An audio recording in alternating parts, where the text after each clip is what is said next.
Hi friends, how are you? If you don't know me, my name is Fekete-Mustafa, and I like to talk about scary, spooky, true crime also, all kinds of things like that. And I like to do my makeup. Sometimes I don't, but most of the time I do, and I'm going to in this video.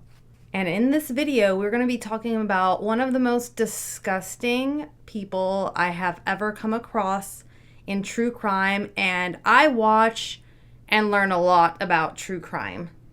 This man has to go down in history as worst father ever. And we are talking about Josef Fritzl. So if you like any of the products that I show in this video, it will be listed in the description for you with links. So we'll make your world a lot easier. And please subscribe for more videos like this because, yeah, we're besties here. So, yeah, stay a while. I am going to show you one product here. So this is a new palette by Gothic Hippies. And this is what it looks like on the inside. And this is what I'm going to be using today. Okay, so today's story is about Josef Fritzl. Let's get into it. So Josef was born April 9th, 1935 in Austria. Fun fact, that's like where my roots come from. We're Hungarian. My dad was born in Austria. My grandma was born in Hungary. And we do not claim this man. And actually, my grandmother was born a year before him. Ugh. So when Josef was born, Austria was still under the control of Nazi Germany. So yeah, not a lot of fun stuff going on there. My grandma used to talk about that all the time. She actually left Hungary and came to the United States when my dad was young, just to escape all of that crazy war stuff going on over there. Yeah, not such good stuff, you know. War, why? Why the war? And I just swear, like, all of these countries are fighting over the dumbest things ever all the time. People lose their lives because they just want to fight over the dumbest things that most of us civilians don't even care about, honestly. It's like their power trips, fighting against their power trips, and, oh, I want that. No, I want that. Don't even get me started. Let's move on. Okay, one more little thing. Even like, you know, all these like racial wars and everything, get over it. We're all human. I don't understand why we are so pathetic as to be fighting over the tone of our skin or the color of our eyes. Come on. Come on. Open your eyes, people. Okay, so Josef's father's name was also Josef Fritzl. And his mother was Maria Nenning Fritzl. Growing up, Josef was an only child. And he would later say that he was an alibi child, meaning his mother gave birth to him to prove that she was not barren and that she could have children. So by everything I was reading about his mother, she wasn't such a great person. She was intimidating and she was mean and she would beat Joseph like really badly. Pretty brutal, if you ask me. Joseph's father was said to be a strong user and abuser of alcohol, and that never leads anywhere good. And it doesn't. So Joseph Sr. left the family when Joseph Jr. was about 4 years old. And Joseph never saw his father again because he died fighting in World War II. And you could find his dad's memorial plaque in Austria because of the time that he did serve. In 1956, when Joseph was 21 years old, this is when he met and married his wife, Rosemarie. And when they met, she was only 17 years old and she was a kitchen worker. That's what she did for a living. And these two would go on to having seven children together. Seven children. Wow, that's a lot of kids. They had 2 sons and 5 daughters. 5 daughters, can you imagine? Josef ended up going to HTL Technical College, And he got an electrical engineering degree. So Josef is pretty darn smart. Too bad he used his brain power for evil. Yeah, wait till you hear what he did. So when Josef was finished with his degree, with college, he moved to a nearby neighboring town called Linz.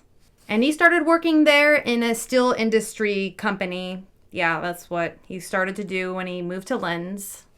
And after he was there for a bit, he became a technical equipment salesman. And he would travel throughout Austria for work. In 1972, Josef purchased a guest house and a campsite in Lake Mondsee, Austria. Him and his wife ran this together. So Lake Mondsee is this beautiful place like in northern Austria where people just love to vacation. They love to holiday. They love to hang out. They love to just drop their daily lives and just go find some peace and some quiet. And, it was just like a really beautiful place to go. Josef had several properties that he leased out, like businessman, just leasing out all these properties. And this kept him really busy, like in 1995 when he retired at the age of 60. And this is pretty much all we know about his background. So let's get into the criminal activity. You ready? All right, just taking a breather before we get into this because, here we go. All right, so there were some unsolved crimes. Murders that have occurred near the whole area where Josef and his wife were renting all these properties. That's interesting. So many people think that Josef was involved, and honestly, so do I, and you will too once you hear all of the crazy, heinous things that this man had done. So let's talk about it, all right? First, can we talk about this? Glitter? Yeah. No? Okay, on to the story. So one of them took place August 17 in 1966 when 17-year-old Anna Neumayer was found in a field. So this was in Linz, and this was not far from where Josef had been working. There is that glitter. Okay, so Josef was looked at as a suspect, as he should have been. Okay? But there was no evidence that tied Josef to this murder. In the 1960s, forensics, they just weren't what they are today. So sadly, poor Anna's murder just remained unsolved. Then in 1967, Josef broke into a 24-year-old nurse's house. And this was in Linz while the nurse's husband was out of town. Yeah. So he held a knife to her throat and threatened that if she screamed, he was going to kill her. And then he proceeded to rape her. Yes. Such a terrible, horrible situation. Gosh, people. But Josef did get caught for this, and he did serve a 12-month out of an 18-month prison sentence for this crime. And in my opinion, I just don't feel like people get enough time in prison for this type of crime. People just kind of shrug off rape like it's just, whatever. No, it's not whatever, okay? You're really traumatizing people. If someone doesn't want you touching them, do not touch them. Do not do it. Like, Josef had a wife and everything, and I know, people say, those bad people like to go after, people who don't want it. Just stop. Seriously, I just can't, or you're just going to be locked up forever. They should be locked up forever. In this case, this guy needs to be put, you'll see. Breaking in and raping someone, come on. So this lousy wife of his, Rosemarie, so she finds out about all of this, of course, and then she just decides not to tell her children because she didn't want her children to know that their father was a rapist. Yeah. What a great mother, right? So Rosemary told the kids that their father was going to be away for work and he was going to be gone for like a year. And of course the kids believed her. Why wouldn't they? When this jerk was literally sitting around in a cage in prison for being a disgusting pervert criminal. And in that same year, Josef was made a suspect in yet another rape case of a 21-year-old young lady. So this situation was very much like the other situation, except in this case, they had no evidence that would tie him to this crime, so there's nothing that the police could do about this. And then on November 22nd of 1986, there were two scuba divers, swimming as scuba divers do. Scuba divers do. But sadly, they ended up finding the body of 17-year-old Martina. Yeah, she was wrapped in green tarps, and she was on the southern shore of Lake Monsey. Yeah, poor thing. The forensics examinations revealed that she was killed due to strangulation.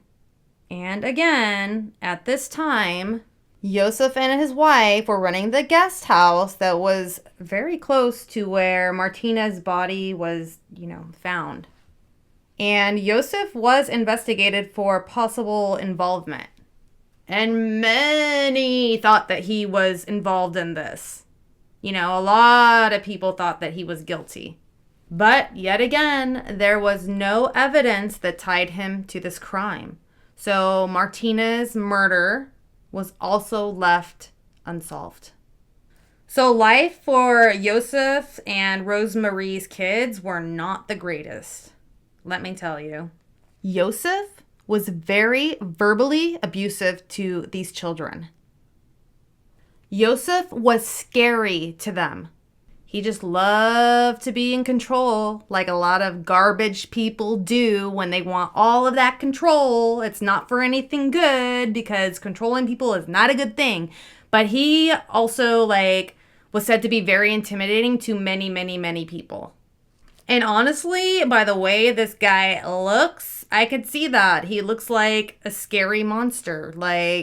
I'm not trying to say that to be mean towards a person on appearance, but this guy, you'll see, okay? He is a monster. Therefore, cuckoo bankles, okay? Seriously? No, this he's trash. And so he looks like trash, okay? That's my opinion. So Josef loved that his wife was so darn submissive to him. She did not speak up if Josef was abusive to the children. Mother of the Year award goes to, not you. I can't even believe mothers that do this. I'm sorry, I know you're scared, but there's nothing on this earth that would ever stop me, or even if I was scared, nothing would stop me from saving my children. I don't care if it legit was Satan that rose from the earth to come get my kid. You ain't. Okay? You're not going to. And just a regular old man or woman on this earth, I don't think so. You're a horrible person, Rosemarie. You are just as bad in this situation because you did nothing. So she didn't say anything because she was scared, because Josef loved to control everybody and he was mean to everybody until he got his way. But later on in this case, Rosemarie's sister actually went to the media. She told the media that Rosemarie was controlled and dominated and belittled in public in front of everybody, and that Josef took sadistic pleasure in humiliating her in front of everyone. Which I can totally see him do, but come on, Rosemarie should have, she should have grew a backbone. So I guess, he would brag to Rosemarie that when he was, on business, for his job, that he would get like mistresses pregnant and like to rub that in Rosemary's face because I guess they hadn't had sex in a long, long time. Which, who would want to have sex with a man like that? Nobody. So I guess he would taunt her and laugh in her face about these women and how he would get them pregnant and that he would have sex with them and all of this stuff. Like, get up and leave, girl. Okay? Like, what the hell? Like, what? I mean, we can all agree that this man's a nasty pig. Okay? He's just gross. Very disturbing. Really just disturbed in general. Like, bleh. So this is when we start diving into some really disturbing stuff that Josef started doing. Yeah, here we go. In 1977, Josef started sexually abusing his daughter, who was roughly the age of 11 years old. Disgusting. So sad. Elisabeth was born in 1966, and she was the fourth child out of their 7 children.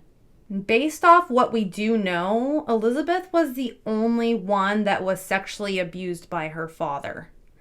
By her own father. There's nothing worse. There's nothing worse.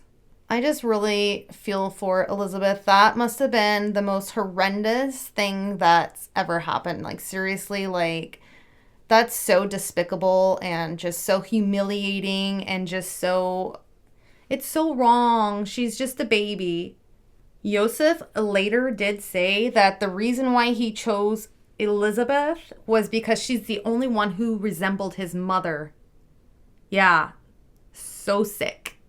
This poor little girl growing up in this house and being abused by her own father, and her mother is just not standing up for her, not doing anything about anything. Like, these poor children, all 7 of them, but poor Elisabeth. So some years go by, and Elisabeth is 15 years old, and she starts taking some courses on how to be a waitress. And I'm sure that was to get out of that hellhole house that she was trapped in, like, get her life together and move on, you know? Poor thing. In 1983, Elisabeth ran away, and she ran away to the city of Vienna. Poor thing was hiding at a friend's house. She was there for just a little while and, you know, staying with her friend from work. Only 3 short weeks later, the police had discovered her, and they ended up taking her back to her parents' house. And when she got back home, she did go back to her courses on how to be, you know, a good waitress. So she went back to be taking those courses. And she finished in mid-1984. And then when she was finished, she got an offer, a job offer in that nearby city, Linz. And in August 1984, Elisabeth had turned 18. She was ready to accept that job offer and move to Linz, you know, to start over and to live a much better life than she was living in that house.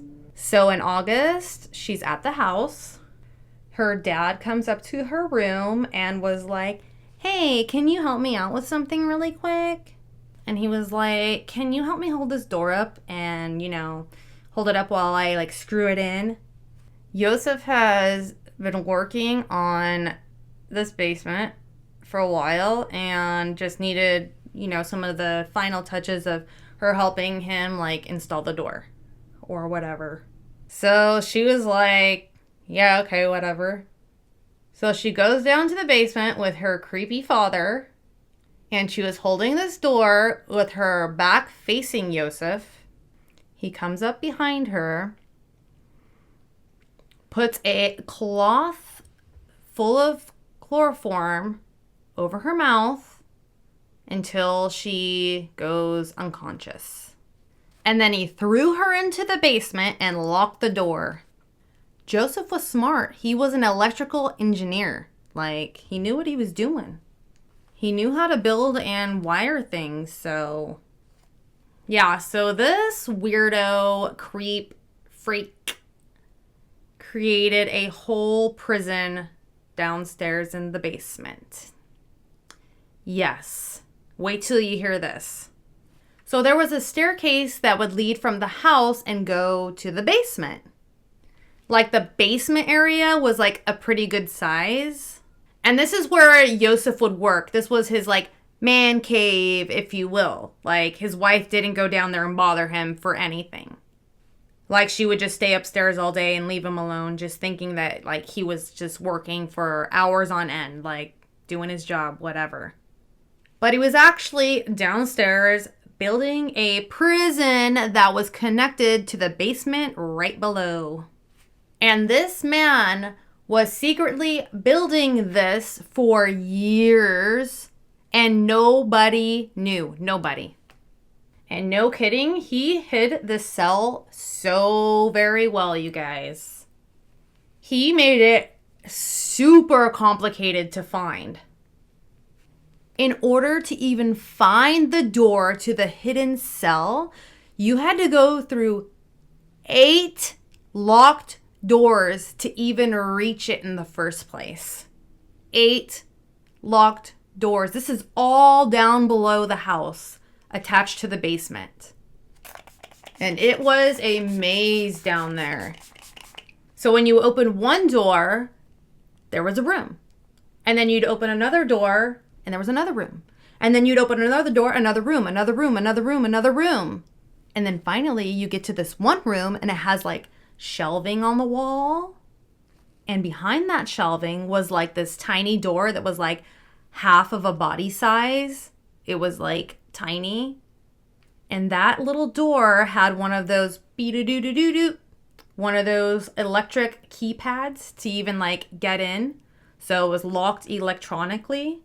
And you have to remember, this was way before any of that stuff was used nowadays. Like, because now it's like on everybody's doors. But back then, no one even like thought about that stuff. But Josef's demented-minded for creepy, weird things that he wanted to do. So when you get there, if you like would go in and there'd be like a whole nother maze inside. So you'd walk through this like really narrow hallway and it would lead you to like this like little kitchen area. And these spaces were really tiny. So then when you would like look to the left, you would see this like tiny bathroom area and it just had like a tub and a toilet in there. And then when you would walk through there, you would find a door that would lead you to like 2 tiny little bedrooms. And the time that he had already like taken Elisabeth, the family was wondering what had happened to her and where she was. And then Josef was just telling him she probably just ran away again. She's so disobedient. She's so bad. And Rosemary, the mother, wanted to file a missing persons report. And so they did do that. And anyways, nothing comes out of it anyway. And then about a year later, Josef goes to the police and he's like, oh, look, I got a letter. I got a letter from Elisabeth. And yes, the letter was in her handwriting, of course. But you already know where all this is going. And the letter had said that she had ran away from home and she is staying with her friend and do not come and look for her or she will move the country. She'll move to another country. Yep. So Josef was like, see, I told you guys. I told you she's such a disobedient little brat. She just ran away again. I told you. She's always been such a difficult child. I think that she joined a cult. That's what he said. That's what he was telling everybody. And as I was saying, you probably guessed that Josef made Elisabeth write that letter. Because yes, he did. So you guys, I gotta tell you something here. Elisabeth was held under there for 24 years. 24 years Elisabeth was held prisoner down there by her father. So until she was 42 years old, that's just a year older than me. That can't even sink in. Nobody knew for 24 years. 24. So most of the first year that Elisabeth was down there, like, I guess she was like restrained the whole time for an entire year. And then after some time, like, Josef would let her walk around the cell, like, freely, whatever that means. Like, there's no freedom there. Josef would visit a lot, like, but at the very minimum, he'd be visiting, like, 3 days a week minimum. And those visits, each time, they weren't kind visits. He would, like, bring her food and, like, supplies and stuff, but then he would also, like, repeatedly rape the poor girl over and over again. Every single time he visited her. Like, yeah. So Elisabeth's first 4 years, she was completely alone down there. I mean, unless her father was down there to visit rape her or whatever. Like, but Elisabeth would soon, like, start having her father's children. 7 of them, to be exact. All 7 children were born down in that cellar, in prison. She ended up giving birth to 7 of her father's children. And I guess there was, like, one baby that had passed away, like, 3 days, like, after she had given birth to him. And Josef got rid of this infant by tossing it into the incinerator.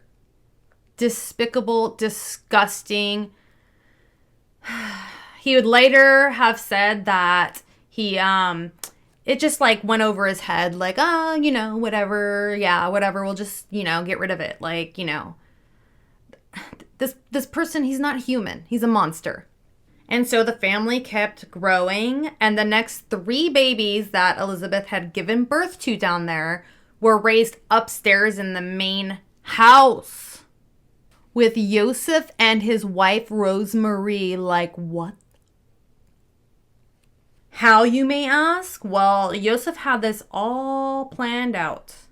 So Josef would take the baby after it was born and then leave it on their own doorstep upstairs at the main house.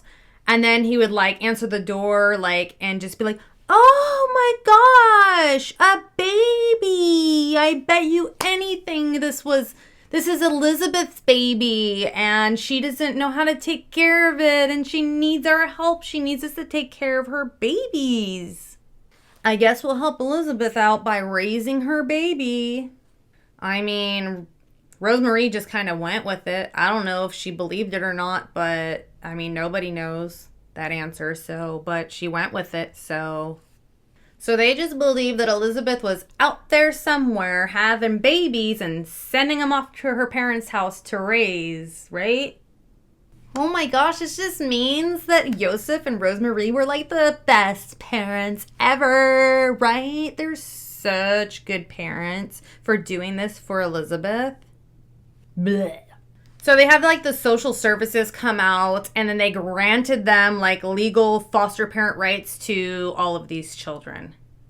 And then I guess, like, they would, like, come back and, like, do those, like, wellness checks, and everything was going well with all of the children at the house. So they never had any issues with why they should or shouldn't have, like, these kids.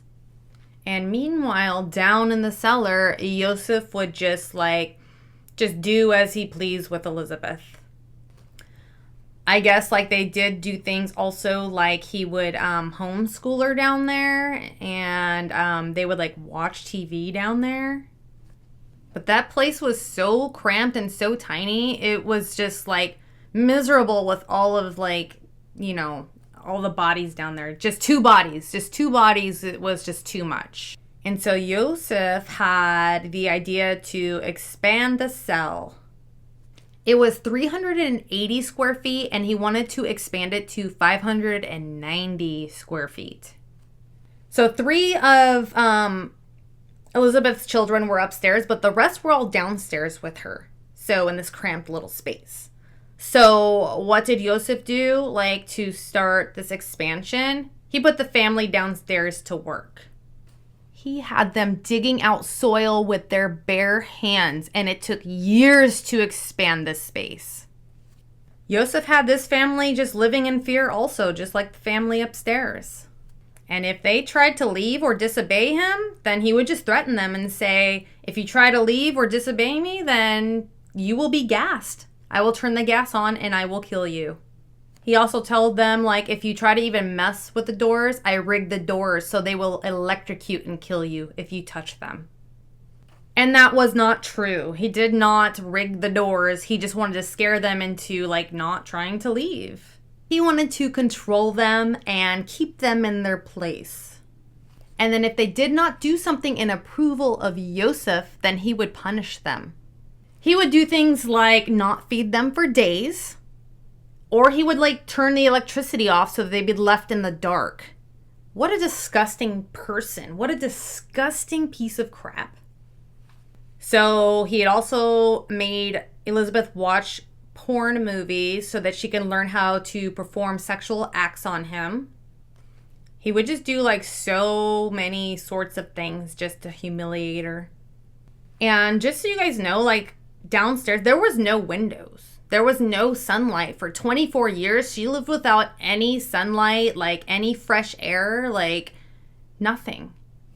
And Rosemary's sister, the one that went to the media, she gave statements saying that Josef would go down to the basement like every morning at 9 a.m. And he would just tell everyone he was working that he was just like making up drawings on new machines that he wanted to sell to like manufacturers and stuff. She said that he would be there for like hours and then even sometimes spend the night because he was just working so hard down there, you know, like. And he would not allow Rosemary to bring him like any coffee or any food while he was working downstairs in that basement. Josef was scary and he just kept everyone like where and how he wanted them at all times. Not a single person tried to challenge him. And then sooner or later, upstairs in the main house, like all the children had grown up and moved out. So now they had all of these spare rooms, and so they decided that they wanted to rent them out to some tenants. There was even one tenant who lived there for 12 years in that house just above that cellar, that prison. In a later interview, this tenant said that he would hear noises all the time, and when he would ask Josef would just be like, "Don't worry, friend. This is an old house with old faulty pipes, and it's just gonna make noises like old houses do." Yeah, that's what he told him. It must be the heating system, that's what he said. There were a lot of tenants who lived in this home. Like, police interviewed hundreds of tenants who lived in this house. Hundreds! So, April 19th, 2008, Elisabeth's oldest daughter, Kirsten, she got really sick and, she passed out. Poor little Kirsten needed medical, care. She needed treatment or she was going to die. So Elisabeth convinced Josef that they needed to get help for Kirsten or she was going to die. Josef did give in to this and they were going to take Kirsten to the hospital. And for the first time ever, Kirsten was let out of the cell. She rode to the hospital by ambulance and she was admitted in serious condition with life-threatening kidney failure. So Elisabeth did help carry Kirsten out of the cell with Josef, and it was the first time she saw light of day in decades. But as soon as they got Kirsten out, Josef did order Elisabeth to go back to the cell, in which she did. Yeah, and then once Kirsten did get to the hospital, the doctors and the nurses, they did fall very suspicious. They were like, this girl doesn't look right. They took one look at her and they were like, this girl is really sick. This poor girl was not getting vitamins, extremely deficient in vitamin D because you get vitamin D from the sun, and her whole entire life had never seen the sun. And then the doctors or nurses were like, this is really weird. Where is this girl's mother at? But Josef once again used the whole letter lie that he used before about Elisabeth running away. He said, I got a note from Kirsten's mother and she wanted me to bring her here. You know, something along the lines of that. Okay. Josef was like hoping that like this letter would stop all of the suspicion and all the questioning from the doctors, but that just made it more suspicious. So what did the doctor do? The doctor secretly alerted the police. So the police get there and they broadcast on media that the mother must come forth like immediately so that they can get this information on Kirsten's medical history. And then because this is also sus, like the police reopened the case on Elisabeth's like disappearance. So when the police came back to Josef about this, he was like insisting, no, like Elisabeth joined the cult. She's not coming back. She's in a cult. She's in a cult. She's in a cult. That's what he just kept saying.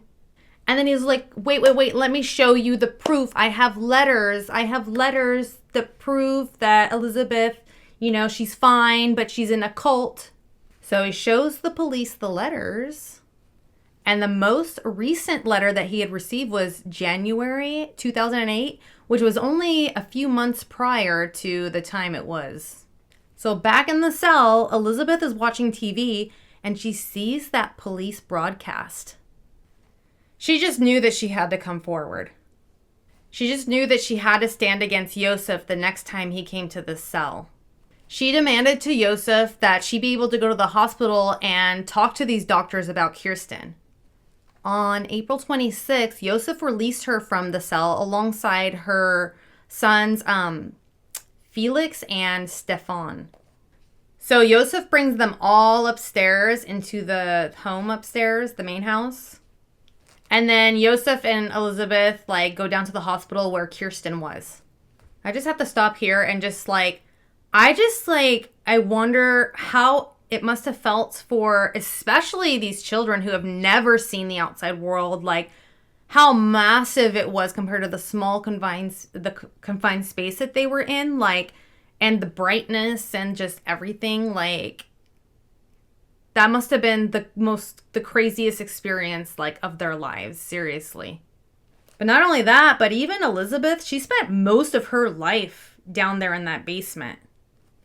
24 long years. So while Josef and Elisabeth were at the hospital, one of the doctors who was treating Kirsten pulled the police to the side and then just like notified him like, yo, they're here. Like, that's them over there. And boy, oh boy, Elisabeth was waiting for this moment. So the police end up detaining them on hospital ground and they take both Josef and Elisabeth down to the police station. And they split them up. You know how that goes. They want to ask this person one thing, see if it like corresponds with what this person's saying. So they start asking Elisabeth like for some more details because they were kind of looking at her like she was like abusing these children. So they wanted these answers, and Elisabeth at first, she wasn't talking. You just have to remember about, you know, how afraid she must have been and how she was conditioned not to talk, like, and she was controlled since birth, basically. But once the police told her, we're going to take your kids away from you forever, she started to talk. And the police made a promise to her that she would never have to see her father again if she just told them exactly what happened. So over the next 2 hours, Elisabeth told the police everything, and they recorded it all on tape. She told them about Josef raping her, the small, tiny cell that she lived in, how controlling Josef was, and all of the children that she had with Josef. How Josef threw one of her children in the incinerator. Everything. She told the police that she didn't know why, but her father chose her for this abusive, horrible life that she lived in. Josef Fritzl, who was now 73 years old, was arrested under the suspicion of these crazy crimes. Crazy but serious crimes. And this sicko claimed that all of the sexual things he did with his daughter was consensual. He kept saying it over and over again that it was consensual.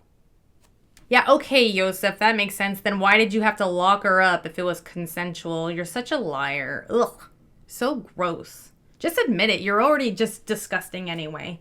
And Elisabeth had told them about the secret room, so they insisted that Josef give them all the information on that. So Josef did provide them with the information to get to the cell's, like, enter point. And then he also did give them the, like, keypad entry code to get in. So what's crazy is that, like, some of these police that went in to this area, they had to seek, like, therapy. They said that it was, like, such a nightmare down there that they couldn't even, they had to seek therapy. Imagine how that family felt living down there all of those years.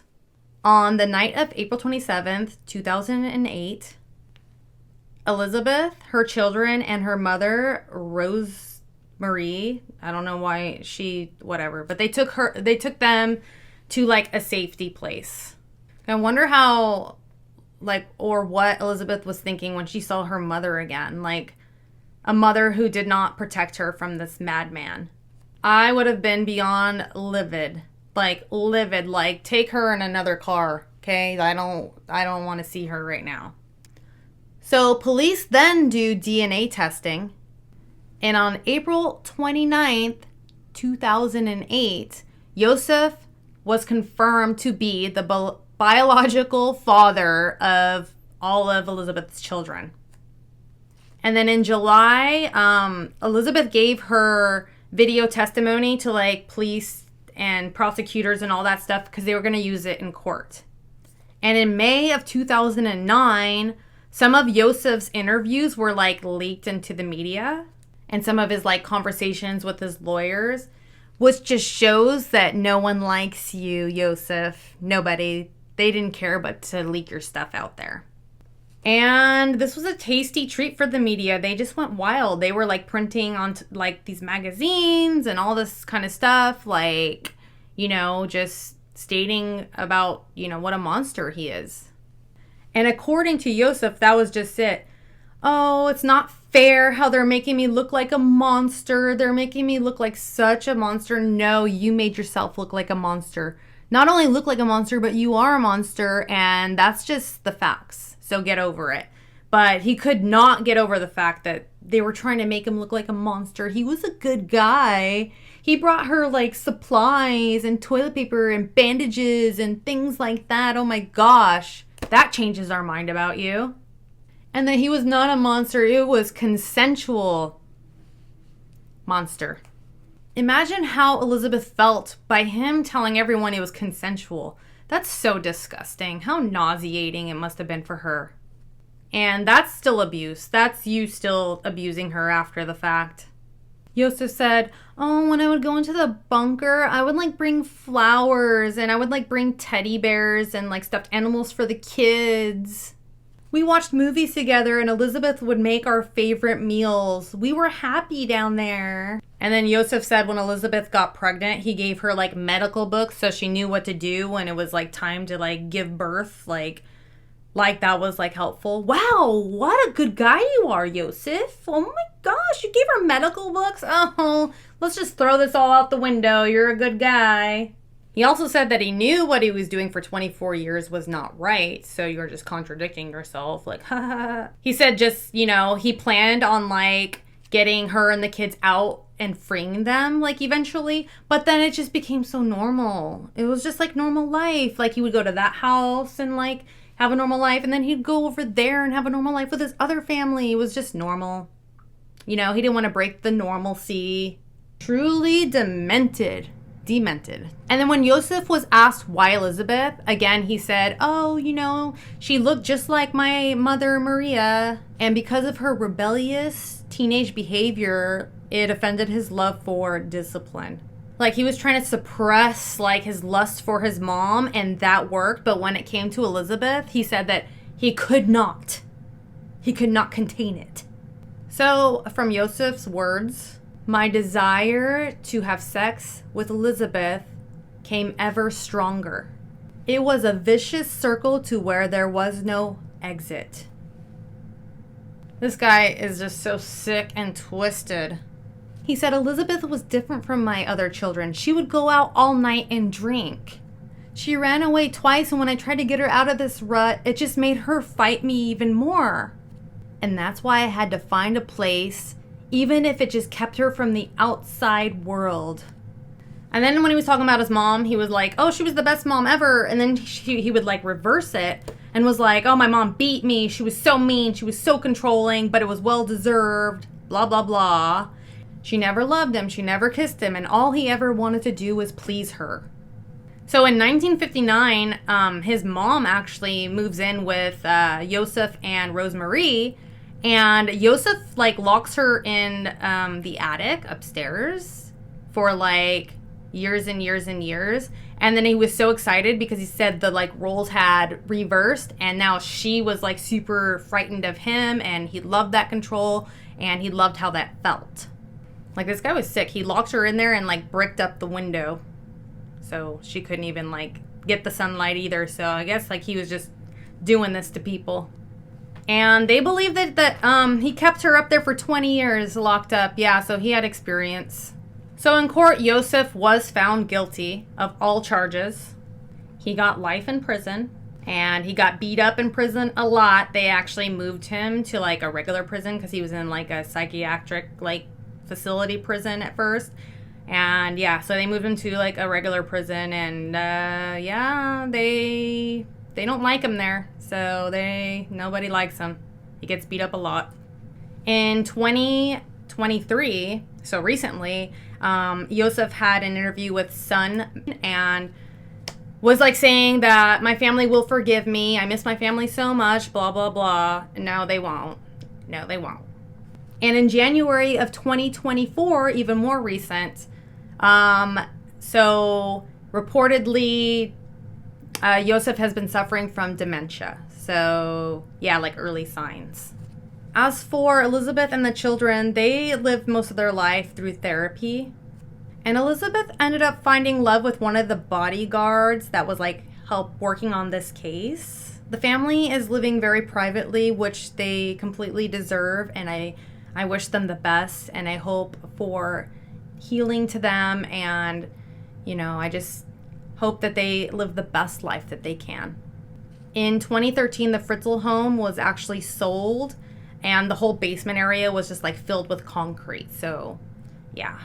And that's it. That's the video that actually was requested a few times on Josef Fritzl. He was a madman. He was crazy, and he took many lives. Like, even if he didn't like kill anybody, maybe he killed those like past like girls.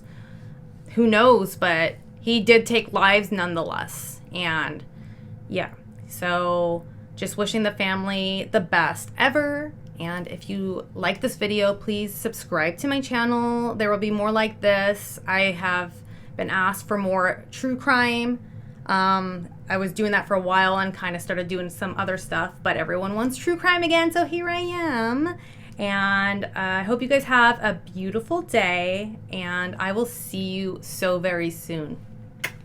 Bye.